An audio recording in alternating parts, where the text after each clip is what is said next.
Saya Anwar Hardian, nomor peran sesi 6. Di sini saya akan sedikit mengulas tentang materi pengelolaan sarana dan prasarana. Cara pengelolaan sarana dan prasarana diantaranya yaitu yang pertama, analisa perencanaan kebutuhan. Analisa perencanaan kebutuhan sarana dan prasarana merupakan salah satu mata rantai dalam proses pengendalian sarana dan prasarana yang tidak dapat dipisahkan. Nah, di sini analisa rencana kebutuhan dikelompokkan menjadi 4. Yang pertama yaitu barang tidak bergerak. Yang kedua, barang bergerak. Yang ketiga, hewan. Dan yang terakhir adalah barang persediaan. Untuk poin yang kedua, ada analisa kebutuhan sarana prasarana dibedakan menjadi 2, yaitu yang pertama adalah analisa kebutuhan kualitatif. Apa sih analisa kebutuhan kualitatif itu? Nah, kebutuhan kualitatif adalah rangkaian kegiatan pengelompokan atau keterangan-keterangan atau informasi tentang jenis kegiatan yang terdapat dalam suatu satuan atau unit organisasi tertentu.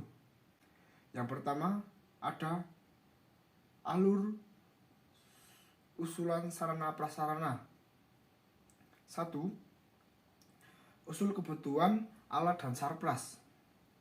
Yang kedua, penyusunan rencana kebutuhan, penentuan rencana biaya, penyusunan skala prioritas, dan pengajuan rencana kebutuhan.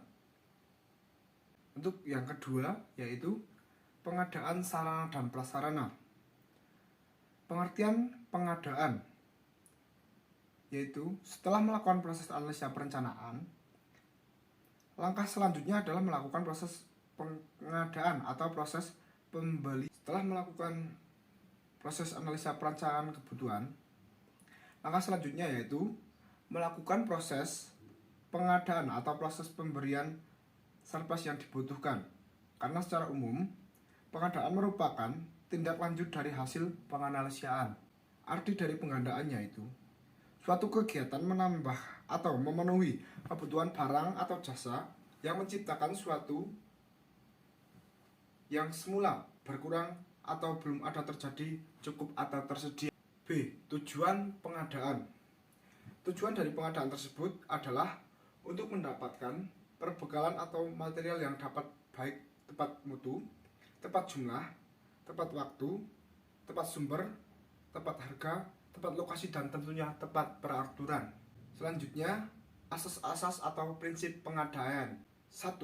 Asas kecepatan atau yang disebut juga asas waktu. Yang kedua, asas ketepatan, yaitu kuantitas volume. Selanjutnya, asas kebenaran atau sesuai dengan aturan-aturan yang berlaku atau tidak. Kemudian, asas pengamanan atau keutuhan barang. Selanjutnya ada cara pengadaan. 1. Untuk pembuatan. Yang kedua, perbaikan. Yang ketiga, daur ulang. Keempat, penukaran. Kelima, penyewaan atau mengontrak. Keenam, meminjam. Ketujuh, hibah. Dan kedelapan yaitu pembelian. Selanjutnya, sistem pengadaan. 1. Sistem sentralisasi.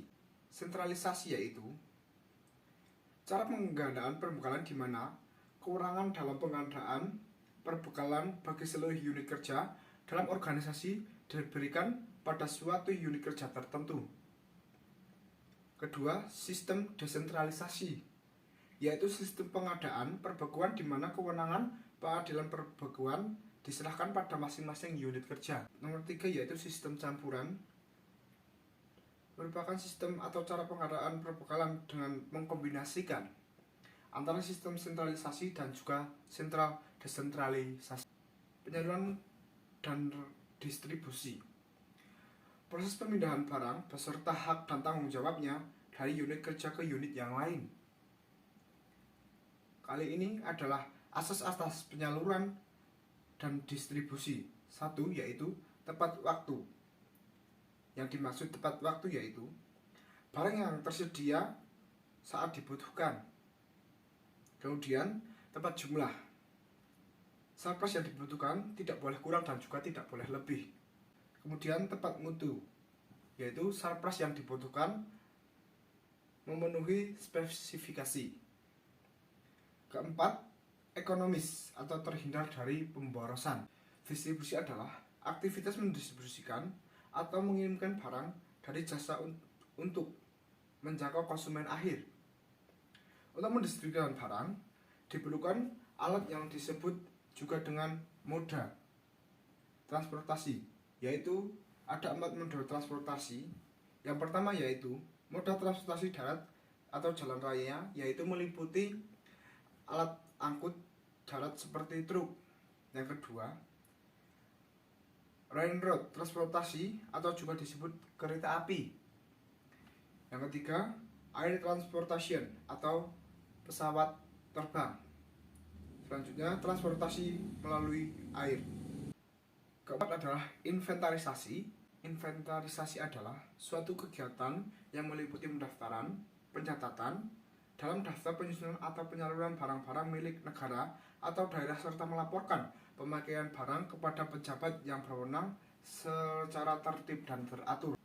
Tujuannya secara umum, inventaris yaitu dilakukan dalam rangka usia penyempurnaan, pengurusan, pengawasan yang objektif terhadap sarana prasarana yang dimiliki oleh suatu sekolah.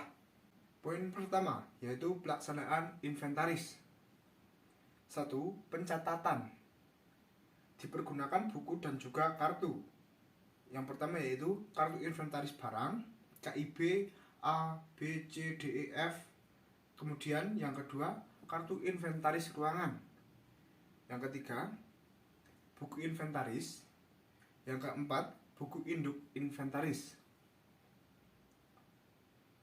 Untuk yang kedua, pelaporan.